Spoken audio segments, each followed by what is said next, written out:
Hi everyone, my name is Ritesh and you're watching Dancing with Data.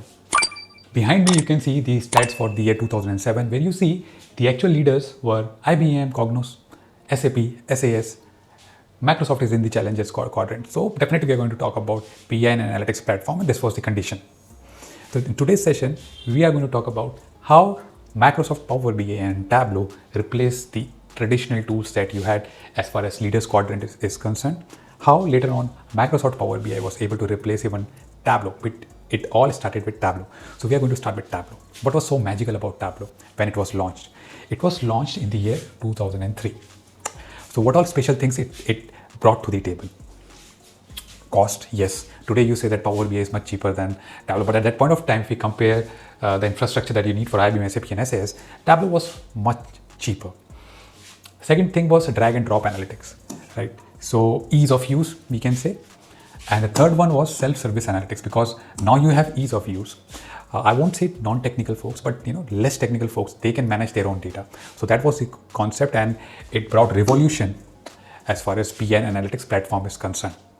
Slowly but surely, not 2003, but I can say by the year 2013, for the first time, Tableau, you can see Tableau.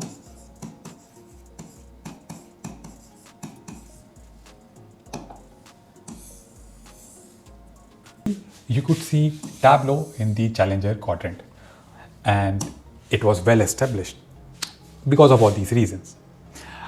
By the year of 2018,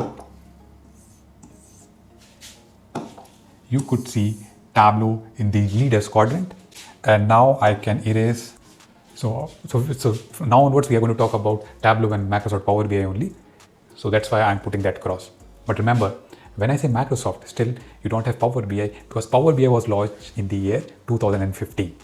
So now we talk about Power BI. And now if you ask me that why you see Microsoft over there, because Microsoft used to provide service earlier than Power BI as well, in the form of Microsoft SQL Service reporting, so forth and so on. There were different tools, but it was not making that sort of impact. Now it was the year 2015, and now what Power BI thought, they took inspiration from Tableau, where they got the drag and drop here as well. That's fine. They also promoted the self-service analytics. That is also good. But there were few more strong points of Tableau, very strong points, like WizSQL, which was the patented technology with Tableau. And also with Tableau, you can create really beautiful visualizations. The customization part was like anything. And till today, you can say Tableau scores over Power BI when it comes to customization. And also when it comes to handling big data, I would say bigger data, I would still give certain points to Tableau. So they did not spend much time to focus on the points where Tableau was already strong. But they thought that we are going to hit those areas where Tableau may not be that strong. First of all, they hit over here, cost. As I said, the Tableau was cheaper with respect to IBM, SAP and SAS, but Microsoft made it even cheaper.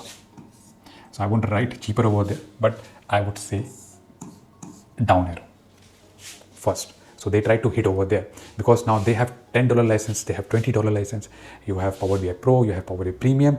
So they try to hit that part where Tableau was providing the same sort of license for different usage, different persona. Maybe we don't want that much, but you have the same sort of pricing. So they try to hit over there. So if you have, a less size or smaller size data model, you can go with Power BI Pro, $10 per month, and your job is done. If you want to expand your data model, maybe by some GB, you can expand it with the help of Power BI Premium license, $20, which is still cheaper than the $70 license that you have with Tableau. So they provided those options, right? So you have multiple options with Power BI.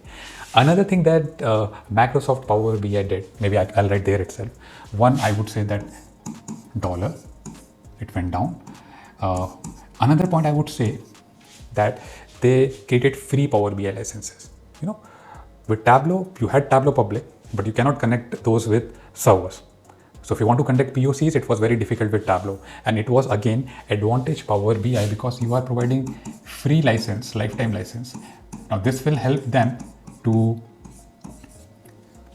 Now with this free license, you can connect to Snowflake, you can connect to SQL Server, you can conduct your POCs.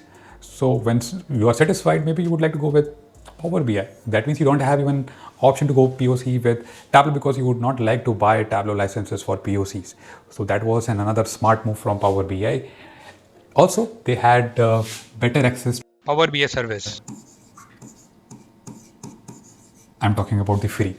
So you have like Free Power BI service, but Tableau you have 14 days trial version. Advantage. Another advantage was that with Power BI, you have Power Query. That means you can make those transformation within the same tool, which sometimes, for a lot of folks, it's more convenient with respect to Tableau, where you had Tableau Prep, then you have Tableau Desktop, Tableau Prep for data preparation. That means you need to learn a different tool altogether. Later on, also you had to pay separately for Tableau Prep initially. Later on, they made it free. That means with a Tableau Creator license, you get Tableau Prep as well. It was a little late as well. So because of all these things, you might think that it came and it became a super hit in the year 2015. Not exactly like that.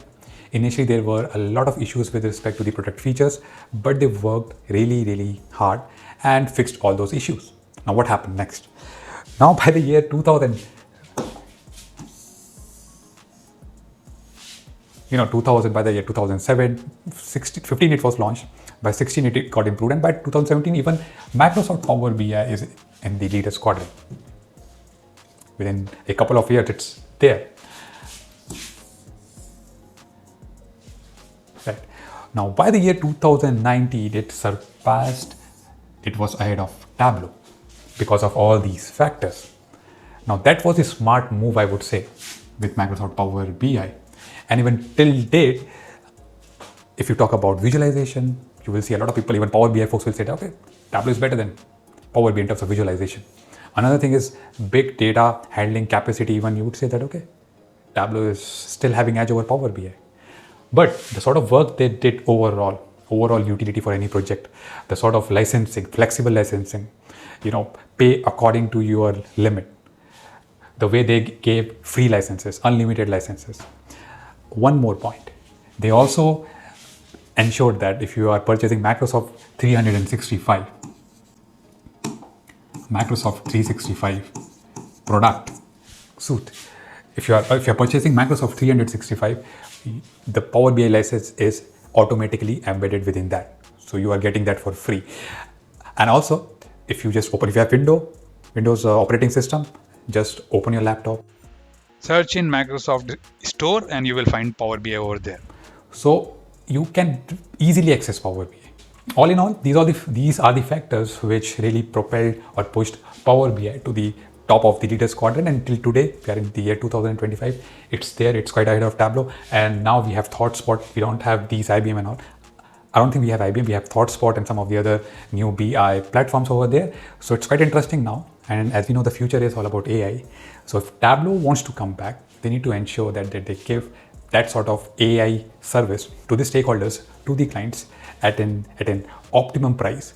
Same goes with the Power BI. With Tableau, they are talking about Tableau Next, which is based on Salesforce platform. And with Power BI, it's all about Fabric, the shirt that I'm wearing. One of the important point which I missed or skipped here was somehow the Salesforce acquisition of Tableau. It was a little bit complicated, where you had Salesforce, they have their own vision and all those things. And sometimes those visions were like sort of overshadowing the vision that you had for Tableau. They have realized their mistake. For example, if you talk about the AI part of Tableau, they have rebranded the Tableau AI so many times with Tableau ChatGPT. You have Einstein Analytics, and they made clients confused at what they are talking about. Right. So if a person had seen Tableau ChatGPT in the past, it's not Tableau ChatGPT now, it's Tableau Agent. So there were a lot of confusions, right? The good part is that now they have given a separate CEO for Tableau. Am I right? So recently they have tried to rectify all these negative points. So the Salesforce acquisition of Tableau, some of the leaders in the Tableau company, they left the company. There was some mass layoff in between as well. A lot of Tableau folks had to leave the company who were actually started with that vision, Tableau AI or Tableau Prep, so forth and so on. So there were some challenges with Tableau with respect to Salesforce acquisition as well. So that's an important point that I don't want to miss. So if we talk about today, Tableau is talking about Tableau Next, which is the future of analytics for Tableau, which is based on Salesforce platform, which is more into analytics and less into data engineering. Whereas if you talk about Power BI, they are talking about Microsoft Fabric. They are talking a little more about data engineering, and also there also you have data analysis as well. So let's see. Maybe we'll discuss about this comparison in some other video. But in today's session, I just wanted to give you an idea that the evolution of Tableau and Power BI, how Tableau captured the market with these points, and how later on Power BI tried to hit those weak areas of Tableau and capture the first position for now. So let's see what happens in the future. Remember one thing: in the early 90s or late 90s, we had Maruti 800 as the #1 car of India. But was that the best car that we had? Think about it.